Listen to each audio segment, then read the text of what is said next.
All right, music fans, welcome back. Harmless Dave here, talking real music in real time for real people just like you and just like me. I am self-quarantined here in beautiful Southwest Florida. I hope you're doing all right out there. The world is a crazy place. There's no toilet paper to be found.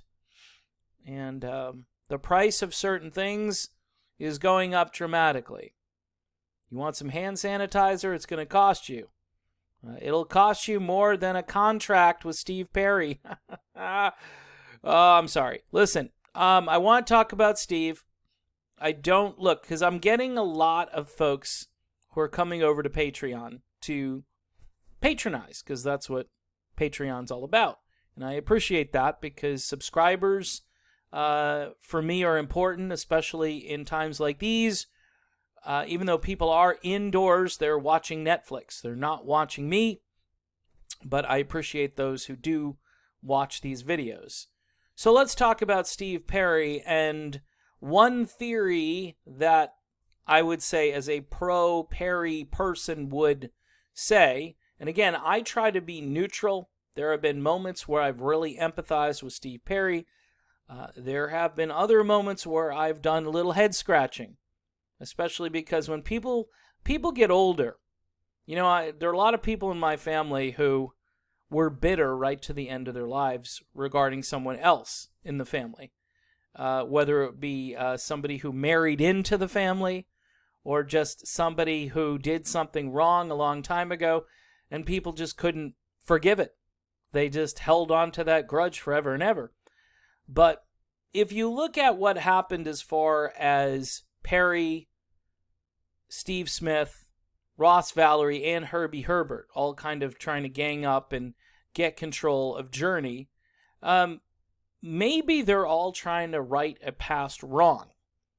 What Steve Perry obviously did to Ross and Steve back in the 1980s, yes, he said this and we've covered this a billion times, but in the VH1 documentary, he said if he had to do it all over again, he wouldn't have fired those guys. And he then said, though, if you listen carefully, he said, but I had to have that sound.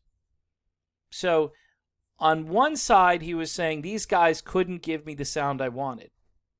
But in hindsight, I wouldn't have done this. So it's a little bit of both. It's kind of an apology, but it's kind of saying, well, I just, the music dictated that this is what I needed to do. Steve Perry, to me, seems very myopic in a lot of what he does. And that's not necessarily a bad thing. It just, he's very focused on the thing at hand, the task at hand.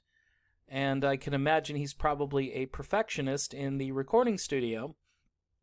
But this whole thing with Ross and Steve, maybe Herbie and Steve Perry think, hey, we kind of screwed them over the last time around.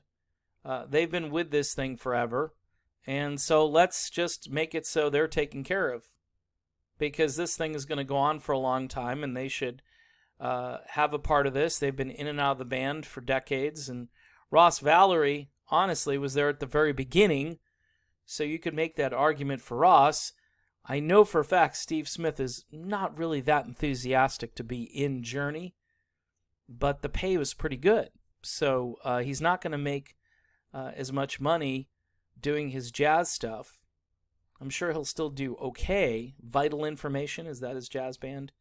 But my guess is that Steve Perry's hanging around because he wants these guys to be taken care of because of maybe what happened the first time around.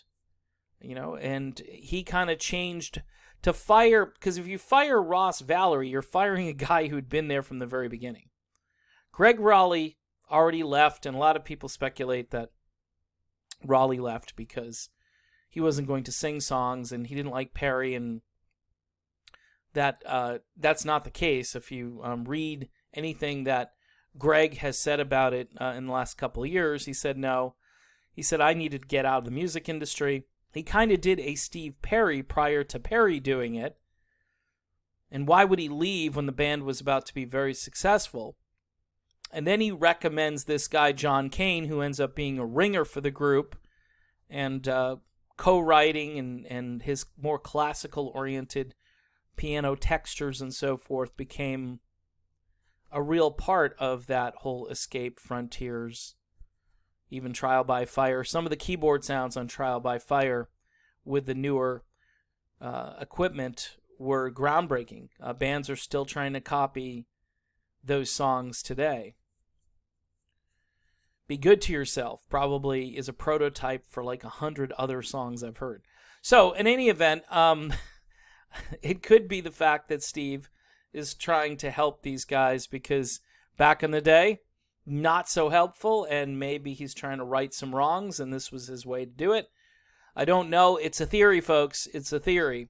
You can ponder these theories as you practice social distancing, and you're no longer allowed to sing Me and Julio Down by the Schoolyard because the lyric, of course, the key lyric, Goodbye to Rosie, the Queen of Corona. You can't talk about Rosie anymore.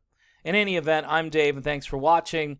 Don't forget to subscribe, and of course, you can join me over on Patreon.